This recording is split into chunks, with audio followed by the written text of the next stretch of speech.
Adam, has Aaron Rodgers been traded to the Denver Broncos yet?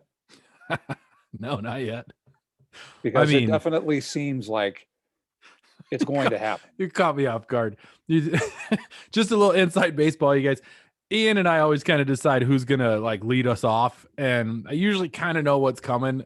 I didn't know we were going back to the question if something had happened, and so I'm sorry. I apologize that I wasn't ready. But keep by all means keep going. Well, the thing of it is that each day another report comes out that shows this isn't just a remote possibility. This is something that could legitimately happen. And the most recent report came from Diana Rossini from ESPN. And this was early Tuesday morning. And she was on Mike Greenberg's show. I think that is Get Up is what it's called. Get Up. She said, and you can view it on Twitter, or I linked to it in my playcolorado.com story about the odds adjusting, and we'll get into that. But she said, the Denver Broncos continue to be the team I hear that are going to be the most interested in Aaron Rodgers and are going to put the most in front of the Green Bay Packers to try to make this trade go down. If that doesn't get you excited even more so than what happened on Thursday about an hour before the draft when pure pandemonium started, this should get you even more excited. Absolutely. It's interesting. You bring up the pandemonium of an hour before the draft on Thursday night, and you look back on it now, and we'll kind of go into it a little bit later, and then you just sort of follow what's been happening ever since then. I don't get the sense that anything has actually changed from the Aaron Rodgers perspective, and that's the thing that I think drives this the most, is that the Packers didn't go out and do anything in the draft that made you think, oh, well, they're trying to make amends. They're going to try and make this better. They still didn't draft any weapons for Aaron Rodgers. They still didn't go out and do anything that he wanted them to do. And I think that's the sort of the main focus there. When you look at what Aaron Rodgers wanted, he wanted weapons. He wanted them to draft with him in mind. And the point that I think needs to be made here about Aaron Rodgers and his desire to leave and potentially go to Denver. And I saw this. I'm going to shout out a guy on Twitter, L the Deal. Larry is a guy who I think he's a lock guy personally, but he's a good follow. He's a funny guy, and he made mention of another sort of theory about Drew Lock getting his tight end, right? Having the Broncos drafted his tight end from Missouri just because he likes him, and how that shows Aaron Rodgers that, hey, the Broncos will draft guys for you. But I don't even think you need to go to that, sort of extreme conspiracy theory. Aaron Rodgers, all he has to do is look at what the Broncos did for Peyton Manning. When Peyton Manning came to Denver, everything changed. And when I say everything, I mean everything offensively changed. And it was, okay, what do you want to do, Peyton? That's what we're going to do. And I know Peyton Manning is sort of his own animal when it comes to running an offense. And you kind of have to do what Peyton Manning wants to do because he's Peyton freaking Manning. But that example of here's the keys to the franchise, we're going to do everything we can to make you successful, that goes all the way back to John Elway. I mean, Elway got Dan Reeves fired and got Mike Shanahan hired. Just to sort of throw that out there. The Denver Broncos will go out of their way to make the quarterback happy, even when it's a quarterback that only has a few starts under his belt, a la your friend Drew Lock there. So it's not like it's that far-fetched to think that Aaron Rodgers would notice that. Of course he would notice that. Of course he would notice that Peyton Manning got the keys to the castle. Of course he would notice that Drew Lock is getting everything that he wants in the draft. I mean, you're telling me that the Broncos drafting Jerry Jeudy, knowing that they needed weapons for their quarterback, didn't make Aaron Rodgers go, I'm Aaron Rodgers. You couldn't draft a quarterback in the first round? Of course he wants to come to Denver. Of course he does. And as I talk about it, as we go through it, as we, get into all this, I'm getting more and more excited. And you know me, I'm negative.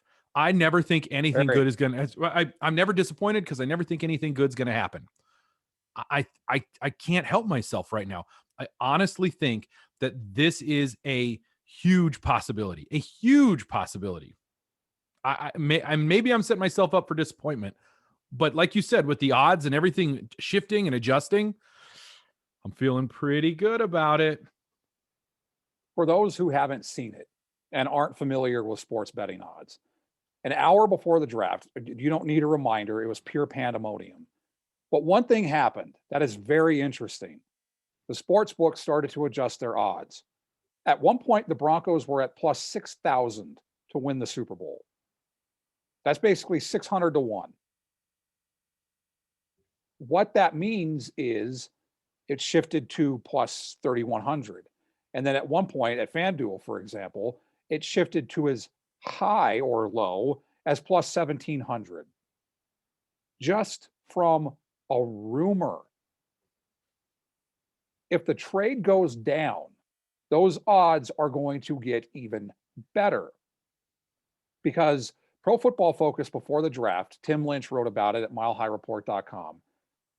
They gave the Broncos the 6th best roster in the National Football League. That's a quarterback away. You add Aaron Rodgers to this current alliteration of the Denver Broncos, they are a legitimate Super Bowl contender. I would actually say a better favorite and a better team than the Chiefs. That's a big statement to make, especially with the fact that the Chiefs have gone to back-to-back Super Bowls and they're rocking Patty Mahomes and Travis Kelce and Tyreek Hill. But I think I'm with you on that. I think talent-wise, pound for pound, they're better on defense. I think they've got weapons that are comparable, if not a little bit better in certain areas. And if you're a quarterback looking to find a team that can make your path easier, the Denver Broncos are that team. If I'm a quarterback who's probably on my last contract, right? That's not a bad place to go. That's not a bad place to insert yourself, especially if you're a quarterback whose legacy is essentially solidified. But now, if you're Aaron Rodgers, you look at that Denver Broncos team and you go, I could go to Denver and I could go to and possibly win a few Super Bowls. And then when I leave the league, I'm not just mentioned as one of the greatest of my era, but you have to talk about me in the upper echelon of quarterbacks. And I think at this point in his career, while Aaron Rodgers is what I think is a Hall of Famer, he absolutely is. I don't place him as high up as a John Elway or a Joe Montana or Peyton Manning or Tom Brady. And at a certain point, you're starting to get into the stratosphere of quarterbacks. That's probably your top four, in my opinion, your top four quarterbacks in the history of the NFL. Brady, Manning, Elway, and Montana. You can put them in whichever order you want. I don't care. You know where I put Elway. He's at the top. Aaron Rodgers comes to Denver, wins a couple Super Bowls, goes to a couple Super Bowls, maybe wins one. Now you get to talk about Aaron Rodgers as the fifth guy on that list, perhaps. And I know if you're a Johnny Unitas guy like my dad is, you're going, well, what about Johnny Unitas? Different eras are going to create different players. I get all that, right?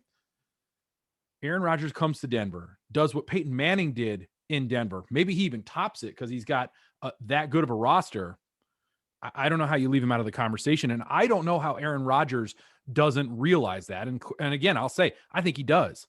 Aaron Rodgers is smart. Aaron Rodgers is one of those guys that is cold and calculating, and he knows what he wants, and he goes and he gets it. And the problem is he's been in Green Bay, and they don't care what he wants, which just blows me away. How do you run a franchise and not care about what Aaron Rodgers, your Hall of Fame quarterback, wants? I don't get that. It harkens back to what they did with Brett Favre when they drafted Aaron Rodgers. This is pretty much the same organization at the top. Mike Murphy is the new CEO of the Packers, but he still basically runs his ship like the previous group at the top. And that included Andrew Brandt, who is a great follow. He gives a lot of great insight into how the business of the NFL operates. So definitely check him out.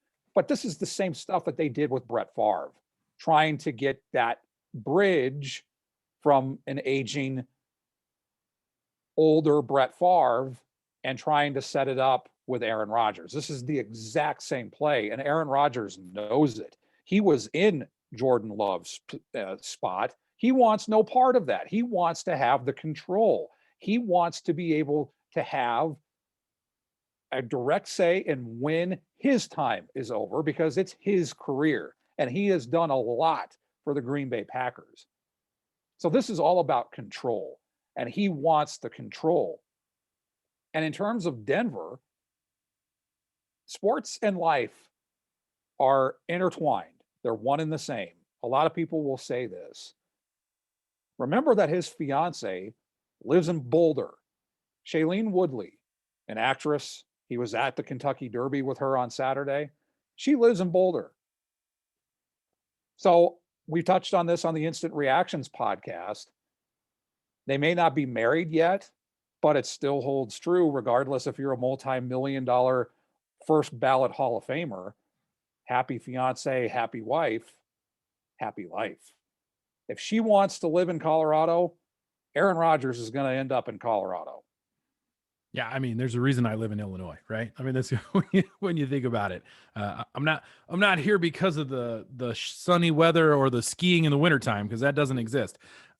Exactly, and it is going to be a long month for Bronco fans, right? Broncos country is going to ride this roller coaster, but QB drama in Denver, I'm all for it. Like, I'm actually kind of excited and giddy just to have this month of constantly watching and paying attention and hoping to see, the news finally flash across the screen. And it might end up looking a lot like the pursuit of Peyton Manning. I know that was different because it was a free agent contract and it was a recruitment more than anything else. But this kind of drama is just the same, right? You're going to get a similar sort of Aaron Rodgers has been spotted in this place and the Packers are talking to this guy. And you're going to see a lot of that. And that's going to make it fun. And that's why we're here. We're here because we want to have fun. And it's been tough for us as fans of the Broncos over the course of the last few seasons because it hasn't been that much fun. This will make it fun. This will make it exciting for at least the next month. And then after that, we're either going to be elated and bouncing off the walls with excitement and making sure everybody knows that our team's going to win the Super Bowl, or we're going to be dejected for a little while and then we'll rally and support whoever it is that ends up being the starter. But my goodness, it is going to be a fun little roller coaster ride. I got to make mention of something that just came across, and I know you're going to shake your head at it too. Taylor Koth of Mile High Report shared the news that just broke that Juwan James has suffered an injury. It's an Achilles injury, if I'm not mistaken. I think I read that right. And he's out for the season. Out for the season. Are you kidding me? He couldn't have done that a week ago? The tackle bros are going to be out in full force. It's going to be insane. That is let's start here. That's too bad for Juwan James. I feel bad for Absolutely. him. He opted out last year because of health concerns with COVID. And we talked about that and how that is something that was his right to do, and it made sense to us. He clearly made a decision based on the health of his family. He also suffered injuries the year before and wasn't really on the field, and so the hope was that he was going to be rested and healthy and maybe in the best shape of his life because he would have had the opportunity to not get banged around last year. And now something like this, which it's bad luck for him and it's bad luck for the Broncos, and it sucks. It's too bad for him, and now they're going to have to scramble a little bit because had this happened a week ago, the strategy in the draft would have shifted, I'm sure. Maybe not with the first pick that they made, and we'll talk a little bit more about that, but definitely with the rest of the picks down the line. And the thing that's interesting is that since Juwan James was working off-site, this is where this injury occurred. As Adam Schefter said, the upcoming season is now in jeopardy, being that Denver is no longer obligated to pay him for working out off-site. So they may not have to pay the $10 million salary for this upcoming season because he was working off-site. But it also brings forth, what do they do to replace him? Some potential names that Joe Rolls tweeted out, who's with Mile High Report: DeMar Dotson, Dennis Kelly, Cameron Fleming, Marshall Newhouse, Ricky Wagner. One name he didn't include, if the medicals check out, is Mitchell Schwartz. And those who have listened to this podcast know that's who I wanted before they even got started with this sieve at right tackle for the last 5 years. It's actually kind of funny to listen to. not to, not to put salt in the wound or anything, but it has been one of your major sticking points, that and Ryan Pace. I mean, and if those go away, what will we get used to get you riled up if we can no longer use Ryan Pace and Mitchell Schwartz? I don't know where we're going to go with that. Can I just say, I do hope the Broncos will work something out with him as far as salary. I understand that maybe this won't be a popular take, but he wasn't working out off site to my guess is to be sneaky or underhanded. It was just to get work in. And so I would hope that they would maybe negotiate something with him rather than just say, we're not paying you at all. Cause it sounds like he was just trying to get ready for the season, which is what they're all doing. And that kind of injury, that's such a bummer for him. And I feel bad for him. I feel bad for him. And it sucks for the Broncos because then they couldn't strategize accordingly when it came to the draft. And so I hope things will work out for everybody in that case. One name to potentially keep an eye on, and this is another name that Joe threw out. Broncos could also try and talk Marcus Gilbert out of retirement. Played for Mike Munchak when both were with the Steelers. So that's somebody who George Paton could potentially reach out to, or have Mike Munchak do it. Yeah, he could just call, right? I mean, I'm sure he's not busy. He's not. Wait, what is he doing? What is an offensive line coach doing right now? Probably nothing. Or watching film. If you know Mike Munchak, he probably is watching film and getting ready to coach him up, if you will. So I have no doubt that he would be willing to do that. That'll be interesting to see what they do. That'll be one to pay attention to moving forward as well, because it has been an issue for the Broncos since who was the last right tackle that you felt comfortable with in Broncos country? I can't even think of a name right now. Tony Jones. I was say, was it Tony Jones? Are we going all the way back to Tony Jones? Because that's a long time ago.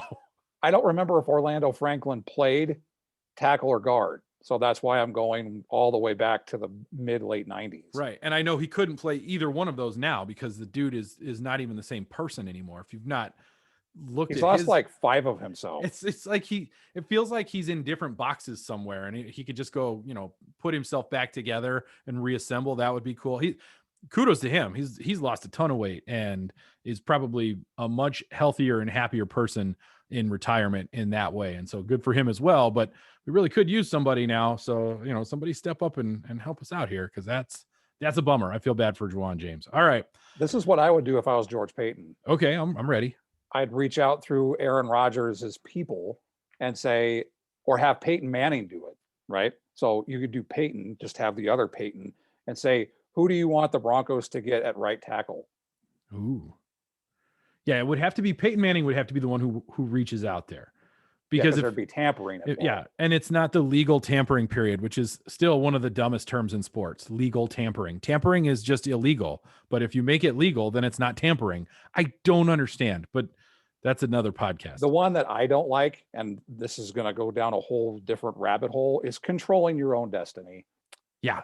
That's just stupid. That's an oxymoron. You can't control something that is destiny. Yeah. What are we doing here? But it sounds fate. Neat. Yeah. It sounds neat, right? Doesn't it sound like part of that is the way that it sounds? I control my own destiny. Not if it's destiny, dude, but I get it. I understand. I control my own life and what's going to happen to me moving forward. I get it, but it's just doesn't sound as good. The only way you can control destiny is if it's an animal. Right. And we'll stop there. I'm going to stop there because I don't want that to turn into something that it shouldn't. And so we'll just move on. All right. We should probably recap the draft a little bit. I don't know that we need to go too in depth, but when we recorded last, it was Thursday night, and there were some feelings there. There were some emotions there. I think rightfully so, even with the Rodgers news. In fact, I think that impacted the way that we took things. And so maybe after a slight pause and a revisit, our attitude towards what happened in the draft, especially after day 2 and 3, has adjusted or has shifted a little bit. And so I think that's probably a good place to take this. And I think it's because of the Aaron Rodgers stuff. We were, just like most Broncos country, incredibly deflated that based on the reports, not just from Mark Schlereth, but Dave Logan, Benjamin Albright was tinkering it with cheese emojis and now deleted tweets. It wasn't it wasn't just Mark Schlereth who was doing this. It was a bunch of reporters from across the country, national. It was national. Reporters. Yeah, it was national. So it was still kind of deflating that it didn't happen like we were all told it would. But then you started to piece it together. And this has nothing to do with Patrick Surtain II. He is going to be a phenomenal cornerback. It was just about the fact that they didn't get their quarterback. And it was an instant reactions. And those who have listened to this show for any period of time know that both Adam and I are incredibly emotional. A little bit.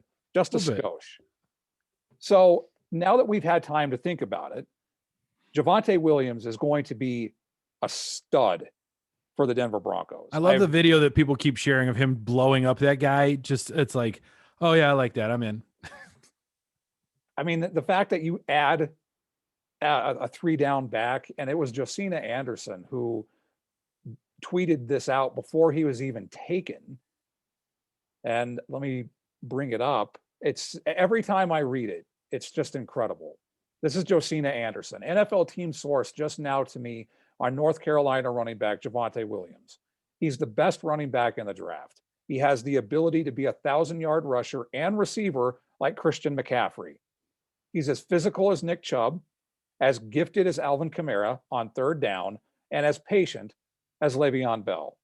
He is the MF truth. I can't say MF because this is a family show, but I could say MF in truth. If that is at any point true and he holds up to that, oh my God. And you add Aaron Rodgers to this. Just gonna say, and then throw Aaron Rodgers on top. Do that. Why not? Yeah. No, you're absolutely right. That was a great pick. I was really happy with that. The other pick, the Browning pick to me, the fact that we have been screaming for a linebacker for a long time, I thought that was another really good pick. And what was interesting about watching Peyton work in this particular draft is he wasn't just sitting back and letting the draft come to him. And that is kind of what happened with the 9th pick. But again, I think we go back to the fact that there's some influence there, some outside influence that made them. And honestly, and here I'm going to say this, and this is what I believe. If the Aaron Rodgers news doesn't drop prior to the draft, I believe the Denver Broncos select Justin Fields. That's what I believe. I also believe that because of the Aaron Rodgers news, they adjusted their strategy accordingly, meaning this might work out, so let's go get Patrick Surtain instead, which I'm fine with in retrospect, because they spent the rest of the draft filling out needs and grabbing guys that are going to be impact players in ways that they might not have been able to do if they had Justin Fields, or maybe they would have had a different strategy moving forward. I don't really know the ins and outs of all of that, but I do know that what they did with the rest of their draft and bringing in the belly of the beast, right? Is it the gut? Yeah, the gut, Meniere's, right? That's a great pick, and maybe an even better pick now, knowing that Juwan James is not going to be available this season. Not that he's a tackle proposition, but it just gives you some depth on the line. You're going to see this. I think you're going to see this draft class be successful. And I wanted to make mention of something else as we were talking about this. We probably aren't going to do a draft grade here because that's just not what we do.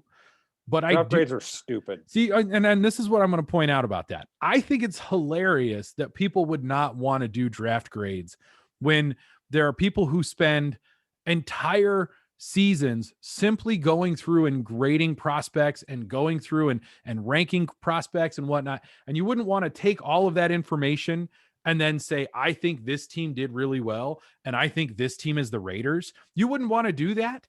Like, I feel like that's something, not for us, right? I'm not a draft expert. That's why we have guys like Trevor and Cecil on, and it's why we reach out to other people, because we know that from our side of things, that's not our perspective. But I do think it's funny that then you get people who are like, I hate the draft grades. And I understand people that don't like it, because what could you possibly tell? Like, I think Mace always talks about, well, if you want to talk about 2018, that was 3 years ago, we can talk about them because now we know what they've done. I get that. But I feel like draft grades to me are more about grading what the team did, not the players. Like, when you start pointing at players and saying, this guy does it, how can you know? No, you can't know. But you can know whether or not George Payton did a good job in this draft. And I think that we can say that he did. And you can also know that the Raiders are going to Raider every year. And so I kind of like the idea of doing draft grades so we can make fun of the Raiders every year. That's the only way it makes sense to me because it's so black and white. It is. Everyone knows, even non-draft experts know the Raiders are horrible drafters. But to me, draft grades is like you as a teacher, it would be like giving students a grade before they take the test. Oh, I do it all the time. You're asking them, well, did you study? And they say yes. You give them an A. That's basically how I feel about draft grades. No, I get that. Take the test. I definitely understand that. I guess my perspective is if you're doing draft grades based on the player's ability and performance on the field, you're doing it wrong. The draft grade has to be a grade for the team's, you're grading the team's management, right? You're grading whether or not George Payton did his due diligence and got the guys with the best value and those kinds of things. And then you can go back 3 years later and actually grade the draft itself and say, well, the 2018 draft for the Denver Broncos was great because they got this guy, and this guy, and they did these, that kind of thing. But I like the idea of looking at a draft and going, this front office did a good job. This front office is the Raiders. And I'm going to pound that joke for as long as I can because I think it's hilarious. It's like controlling destiny again. There we go. Because you're drafting, you're grading something that has yet to happen. Yeah. But no, you're not. I think you're grading something that actually did happen. And if you're grading it by grading the players themselves and their performance, then you're doing something that would be a scenario like telling a student, hey, you get an A because you studied. That's not what I'm grading. It's more like an administrator coming into my classroom and observing me and grading my performance as the teacher, having no idea whether or not the kids did well on the test or not, but instead just recognized my ability to put together a lesson plan and then execute that lesson plan in the classroom setting. And then you can come back after I give them the test and you can look at the test grades and go, oh, you actually did do a good job on these things. That goes down a whole different rabbit hole. We just went, whoa. I will say in terms of your thoughts about the Broncos having the Aaron Rodgers rumors, knowing about that as a way that they set up the rest of the draft, that was kind of hinted at or blatantly said by Ian Rappaport on NFL Network on Saturday, day 3 of the draft, where he said the Broncos are a possible destination for Aaron Rodgers if the Packers trade him, which they say they won't. Also, Denver didn't take a QB on Thursday. Not unrelated. No, absolutely. It affected it. It had to have, because you have the ability to get Peyton Manning again. I mean, the fact that we're even talking about this, where the Broncos are in consideration to have a third all-time great quarterback play for them, all these people who are wondering about what it takes to get up or how they want to develop your own quarterback, you could legitimately get 5 years of Aaron Rodgers. He just won the MVP.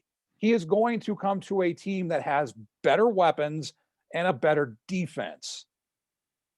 That's why this could be a Tom Brady-esque situation that we just saw. That's a good comparison. I haven't seen anybody make that comparison, by the way. I mean, most of the comparisons, and I think because it's Denver, right? It's the Broncos, go straight to the Peyton Manning thing. But this really, I think you hit the nail on the head. This might be even more a la Tom Brady going to Tampa Bay and making that team better. Look at that roster.